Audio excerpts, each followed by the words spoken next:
Isa sa pinakamayaman sa Pilipinas sa mundo ng showbiz ay walang iba kundi si Willie Revillame. Marami siyang ari-arian tulad ng resort, bahay, yate, at ganun din, meron din siyang helicopter na naghahatid sa kanya sa kanyang trabaho. Nakilala si Willie dahil sa kanyang mga TV show like Wawawin and Will to Win.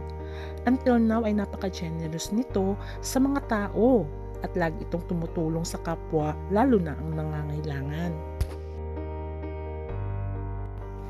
Nakilala rin si Willie Revillame sa pagiging mahilig nito sa babae. Nakailang asawa na ito pero hindi nagtatagal. Until malaman ng madla na nakarelasyon niya pala until now si Sugar Mercado.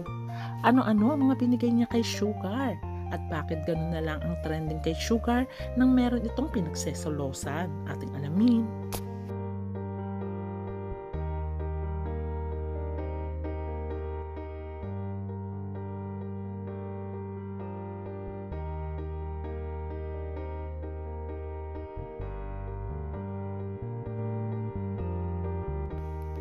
Si Willie Revillame is a Filipino television host, actor, comedian, drummer, singer, and businessman. Siya ay pinanganak sa Cabanatuan, Nueva Ecija. Unang naging asawa niya ay si Princess Punsalan. At hindi ito nagtagal, naghiwalay din sila. Pero bago pinakasalan ni Willie, si Princess ay may anak na itong panganay sa actress na kapatid ni Marcel Soriano, named Meryl Soriano.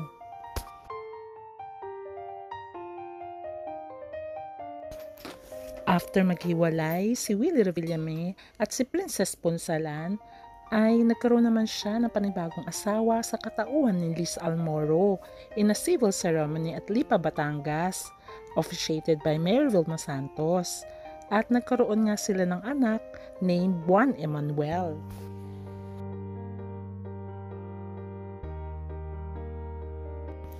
Nagkaroon pa ng ibang anak si Willie Revillame named Marimonte Chanel, daughter niya kay Sharon Viduya na non-showbiz. Kahit iba-iba ang nanay ng magkakapatid ay very close naman silang magkakapatid at nakikitang nagbabanding sila kasama ang kanilang amang si Willie Revillame. Mula noon ay wala nang napapabalitang naging girlfriend itong si Willie Revillame. At nato lamang nung nagtrending itong si Sugar Mercado na may pinagseselosan siya tungkol kay Willie Revillame ay dun lumabas na may relasyon pala ito si Willie at si Sugar Mercado. At kinumpirma ito ng patikang host na si Christopher Min na matagal na silang magkarelasyon noon pa. Inililihim lamang ito ng mga staff at walang nagsasalita. Pero kahit anong controversies ang tumating kay Willie Revillame ay minamahal pa rin siya ng madlang people dahil sa mga tulong na binibigay niya sa kapwa at ganoon din sa kanyang TV show na Wawawin. At mahal na mahal din siya ng kanyang mga anak dahil napakagalante nito sa kanyang mga anak. Binigyan niya si Meryl dati ng bahay kung saan nagsisimula pa lamang si Meryl at naging single mom noon.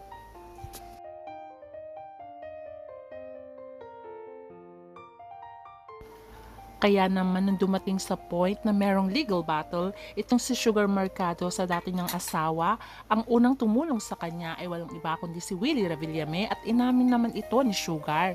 At napabalik pa nga siya sa show ni Willie Revillame na Wawawin. Ang akala ng lahat ay napaka-generous lang talaga ni Willie Revillame. At bakit favorite niya itong si Sugar? At dito na napagtanto, unti-unti na lumalabas ang katotohanan ng malaman ng mga tao na karelasyon pala ito ni Willie Revillame sa matagal ng panahon. Kaya pala galante ni Willie sa kanya dahil merong post dati si Sugar na binigyan siya ng brand new na sasakyan ni Willie Revillame para sa kanya at para sa kanyang anak. Makikita sa larawang ito na ang kotse na nandyan sa likuran niya ay bigay ni Willie Revillame at nagpapasalamat siya sa regalong binigay ni Willie. Ang sabi pa nga niya, "Thank you Kuya Will sa tulong mo at sa bagong kotseng binigay mo sa amin." Pero akala ng lahat ay galante lang talaga si Willie. Inamin ni Sugar na napakabait talaga ni Kuya Will, sabi niya sa mga reporters, dahil hindi lang naman daw siya ang tinutulungan, kundi yung ibang co-hosting niya. Kahit napapa-blind item na si Willie Revillame at Sugar Mercado ay walang umaamin sa kanila. Until recently ay nagkaroon ng viral video itong si Sugar na may kaaway at mukhang may nagsiselos. At sinabi nga ng kaaway niya o kasagutan niya ay wala naman daw silang relasyon ni Willie Revillame dahil kapatid lang ang turing niya kay Willie. Sa video na ito ay bumalik muli ang issue tungkol kay Willie Revillame at Sugar Mercado na kinumpirma din ni Christopher Min na matagal na nilang alam na may relasyon si Sugar Mercado at si Willie Revillame. Nito lamang ay namigay itong si Sugar Mercado ng mga pera sa kanyang mga kamag-anak na mag-reunion sila. Kaya nagtataka ang mga fans. Hindi naman gaanong active itong si Sugar sa showbiz. Host lang siya ni Willie Revillame. How come na napakarami nitong pera? At recently nga din ay nagkaroon siya ng panibagong bahay dahil binenta niya na ang lumang bahay. Ang suspecha ng lahat ay ang bahay na yon ay bigay din ni Willie Revillame. Pero ayon naman sa mga fans ni Sugar ay in fairness naman kay Sugar ay masipag ito dahil kung sakali mang may relasyon sila ni Willie Revillame ay ginagamit niya naman ng pera sa tama dahil nagnenegosyo ito.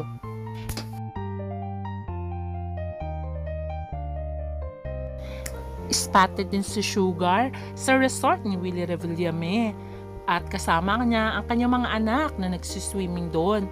At napabalita pa ngang pinasundo nga ni Willie si Sugar at kanyang mga anak sa kanyang helicopter kung saan ay dinala nga sila sa private resort nito.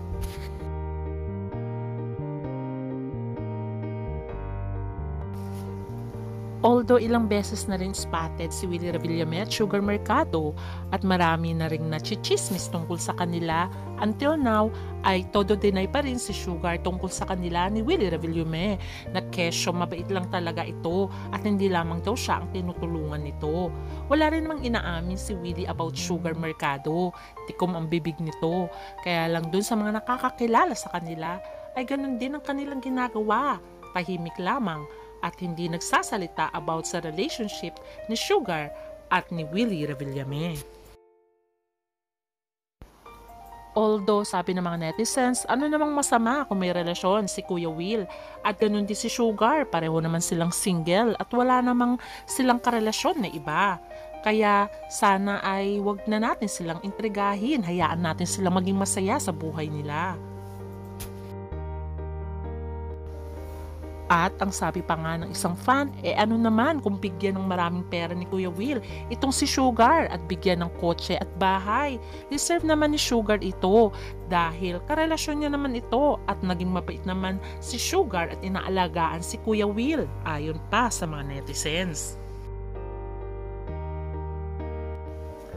At ang maganda pa nga daw kay Sugar Mercado ay mabait ito sa kapwa, sa kanyang pamilya, lalong-lalo na hindi niya pinapabayaan ang kanyang mga anak at pinaglaban niya talaga ito.